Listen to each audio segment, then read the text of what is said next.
نہ جانے کتنے لوگوں کی آج دنیا کے اندر آمد ہوئی، اور نہ جانے وہ فرشتے جو روحوں کو جسم کے اندر ڈالے، اللہ تعالیٰ نے انہی فرشتوں کے ذریعے سے نہ جانے کتنے زندہ لوگوں جسم سے اللہ نے روحوں کو آج قبض بھی کیا۔ لیکن اللہ کا کتنا شکر اور احسان ہے کہ پھر بھی آج ہمارے جسم میں، ہمارے بدن کے اندر اللہ نے روح کو باقی رکھا ہے۔ ہم چونکہ انسان ہیں، ہماری فطرت ہے، جب ہم کسی موڑ پر ٹکر کھاتے ہیں، جب ہم کہیں زخمی ہوتے ہیں، جب ہم کہیں اپنی زندگی کے اندر تکلیف اور مصائب کو جھیلتے ہیں، تب ہمیں درد کیا چیز ہے معلوم اور احساس ہوتا ہے۔ ہمیں اس وقت معلوم پڑتا ہے کہ تکلیف کسے کہتے ہیں۔ آدمی تنم خمسن قبل خمسین، اے لوگوں 5 چیزوں سے پہلے غنیمت جانو۔ اس کا میں نے اپنے انداز میں ترجمہ کر دیا کہ جوانی کو بڑھاپے سے پہلے، صحت کو بیماری سے پہلے، فرصت کے وقت کو مشغولیت سے پہلے، اور مالداری کو تنگ دستی سے پہلے، اپنی زندگی کو موت سے پہلے۔ یہ 5 چیزیں بڑی قیمتی ہیں۔ ہماری زندگی کی تمام جو حالتیں، سچویشنیں، حالات آتے ہیں، انہی 5 چیزوں کے اندر ہی اللہ کے رسول صلی اللہ علیہ وسلم نے جو بیان کر دیے، اسی میں سمٹی ہوئی نظر آئیں گی آپ کو۔ آدمی جب دنیا میں کسی موڑ پر پھنستا ہے تو کہتا ہے میری ناک کٹ گئی، میری عزت کی دھجیاں اڑ گئی، تو نے میری ناک کٹوا دی یار۔ چونکہ آدمی کے جسم کے اندر سب سے زیادہ کوئی اگر ہڈی ابھری ہوئی باہر نظر آتی ہے تو وہ ناک ہے، اور افسوس کی بات یہ کہ قبر میں سب سے پہلے جو چیز ختم ہوتی ہے وہ ناک کی ہڈی ہوتی ہے، چونکہ سب سے زیادہ آدمی کو دنیا میں اپنی ناک کی پڑی رہتی ہے نا۔ اور ایک چیز یہ بھی دیکھ لو آپ، آدمی دنیا میں کسی کے سامنے نہیں جھکتا ہے، لیکن جب اللہ کے سامنے جھکتا ہے تو اپنے سر کو جھکاتا ہے، اور سر کے اندر اللہ نے تمام قیمتی آلات کو رکھیں۔ آدمی کے سننے کے اعلیٰ کان وہ سر کے اندر، دیکھنے کی آنکھ سر کے اندر، سونگھنے کے لیے ناک سر کے اندر، سوچنے کے لیے دماغ سر کے اندر، چکھنے کے لیے زبان سر کے اندر، اور بولنے کے لیے زبان۔ اللہ نے اس تمام ان اعضاء کو سر کے اندر رکھا اور سر کو کہا کہ میرے در میں جھکا کے دیکھو۔ اس لیے علامہ ابن حجر عسقلانی رحمۃ اللہ علیہ کہتے ہیں کہ جو شخص اللہ کے سامنے سر کو نہیں جھکاتا، وہ زندگی میں 5 چیزوں کو دیکھ لیتا ہے۔ ایک تو اللہ تعالیٰ اس کی عمر سے برکت کو ختم کر دیتے ہیں۔ جب بندہ مسلسل کنٹینیو نماز کو چھوڑنا شروع کرتا ہے، اس رب کے سامنے جھکنا نہیں چاہتا، اللہ اس کی عمر سے برکتوں کو چھین لیتے ہیں۔ اور دوسری سب سے بڑی چیز، اس کا کوئی بھی نیک عمل اللہ کے ہاں قبول نہیں ہوتا۔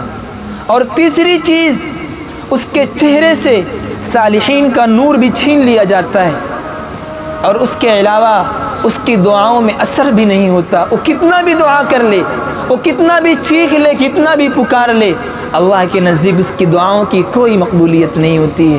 اور 5ویں چیز، کائنات میں کوئی نیک شخص اس کے لیے دعا کرے، اس کے حق میں دعا قبول نہیں ہوتی۔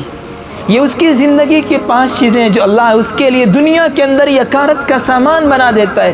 اور موت کے وقت 3 چیزیں، ایک تو بھوکا مرتا ہے، دوسرا پیاسا ہو کے مرتا ہے، تیسرا ذلیل ہو کے مرتا ہے، اور 3 چیزیں اللہ تعالیٰ اس کو قبر کے اندر دکھاتے ہیں۔ جب وہ قبر میں جاتا ہے تو قبر کو اللہ حکم دیتے ہیں کہ اے قبر، اس کی ہڈیوں کی پسلیوں کو آپس میں مروڑ دے، اور قبر اس کی ایک ہڈی کو دوسری ہڈی سے ملاتی ہے۔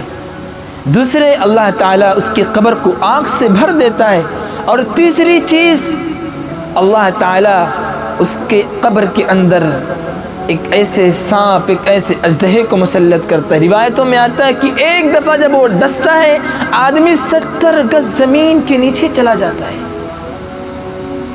اور اس کے بعد زندگی کے اندر ذلت، موت کے وقت ذلت، قبر کے اندر ذلت، اور جب کل قیامت کے دن اللہ کے سامنے پیشی ہوگی تو اللہ تعالیٰ کی رحمت سے مایوس وہ شخص رہے گا، اور اس کے علاوہ اس کے اوپر سختیاں معلوم پڑے گی۔ اور تیسری چیز، اللہ کے غیظ میں، اس کے غضب میں، اس کے غصے میں گرفتار ہوگا وہ شخص، اور اس کے علاوہ اللہ تعالیٰ اس کے لیے جہنم کے فیصلے کر دے گا۔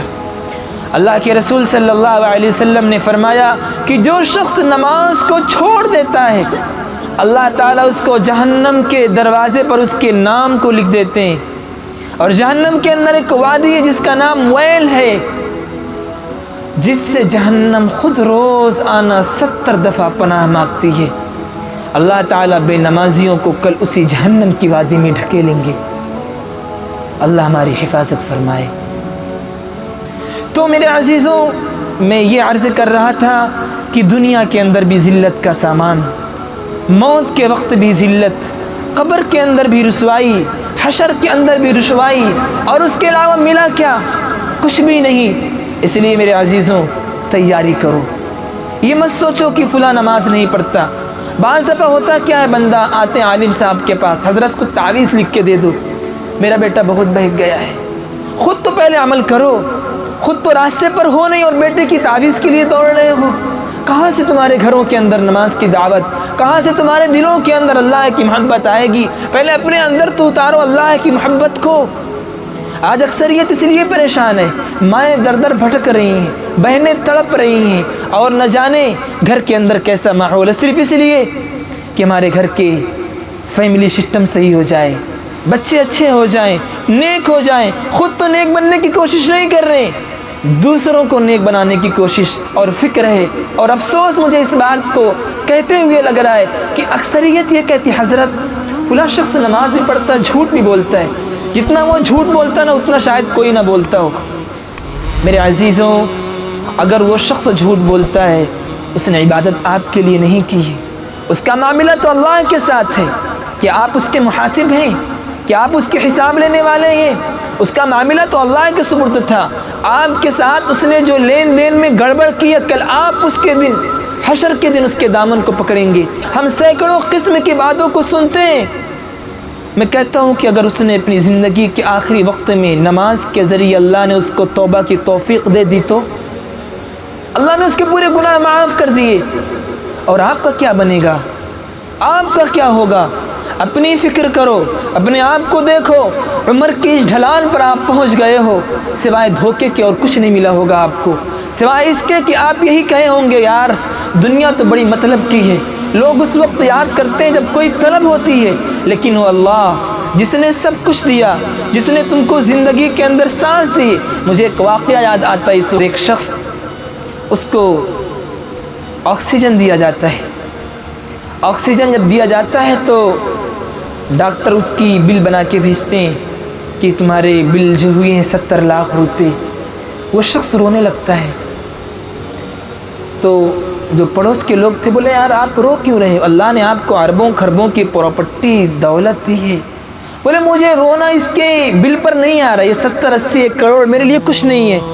مجھے رونا اس بات کے لیے آ رہا ہے کہ آج دنیا والوں نے مجھے 2 گھنٹہ آکسیجن دیا تو 70 لاکھ کی بل بنا کے بھیج دیے، اور کائنات کا رب 70 سال تک مجھے آکسیجن دیتا رہا، کبھی بل بنا کے نہیں بھیجا۔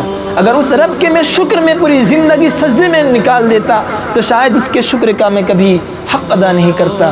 میرے عزیزوں، ایک ایک اپنی زندگی کے لمحات کو قیمتی بناؤ، اللہ کے سامنے سجدہ شکر ادا کرو۔